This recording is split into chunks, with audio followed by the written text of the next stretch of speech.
アブー・サーリフ・アッサンマーンからの伝承です。ある金曜日、私はアブー・サイード・アルフドリー、アッラーが彼を喜ばれますようにが、人々から自分を遮る者、ストラーに向かって礼拝しているのを見ました。すると、アブー・ムアイト家の若者が彼の前を横切ろうとしたので、アブー・サイードは彼の胸を押し返しました。若者は周りを見渡しましたが、彼の前を通る以外に道が見つからなかったため、再び横切ろうとしました。アブー・サイードは、血止めよりも強く彼を押し戻しました。若者はアブー・サイードに悪態をつき、不満を言い、マルワーン、当時の総督のところへ行ってアブー・サイードから受けた仕打ちを訴えました。アブー・サイードも彼の後を追ってマルワーンのところへ入りました。マルワーンは尋ねました。アブー・サイードよ、あなたとあなたの兄弟の息子、若者との間に何があったのですか？アブー・サイードは答えました。私は預言者、彼にアッラーの平安と祝福あれがこう煽るのを聞きました。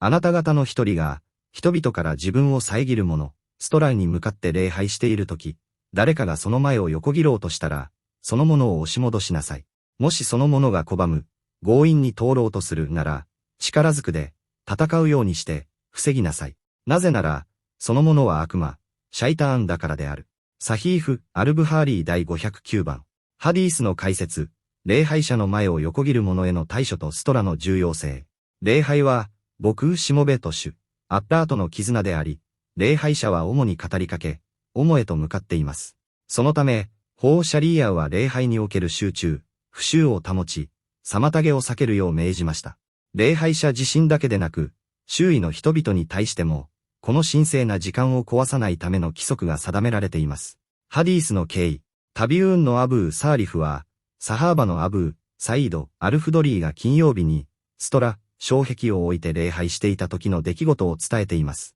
ある若者が彼の前を無理に通り抜けようとしたため、アブー・サイードは手で彼の胸を押し戻しました。若者は他に道がないと判断して再び通ろうとしましたが、今度はさらに強く押し戻されました。これに憤慨した若者は当時の総督マルワーンに訴え出ましたが、アブー・サイードは預言者の教えに従ったまでだと説明しました。戦いなさい、ムカータラの真意。預言者、彼にアッラーの平安と祝福あれが、もし拒むなら彼と戦いなさいと煽ったのは、武器を持って殺し合うという意味ではありません。これは、強い力を持って防ぐという意味です。段階的な対処、まずは優しく静止し、それでも強引に通ろうとするなら、より強い力で押し戻します。悪魔、シャイターンと呼ばれる理由、礼拝を中断させたり台無しにしたりするのは悪魔の技であるため、そのように振る舞う人間は、人間の姿をした悪魔に例えられています。ハディースから得られる益と法学魔と教訓。ストラの推奨、義務礼拝であれ任意礼拝であれ、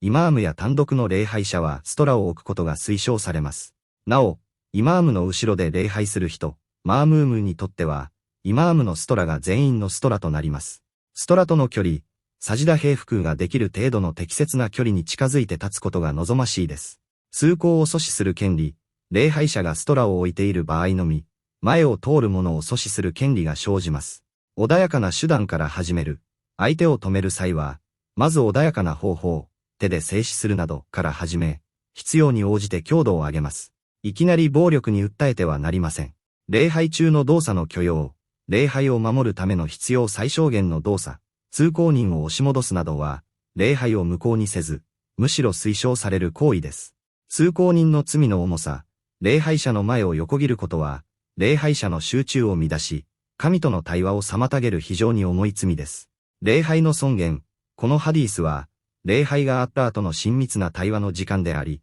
最大限の尊重と保護が必要であることを示しています。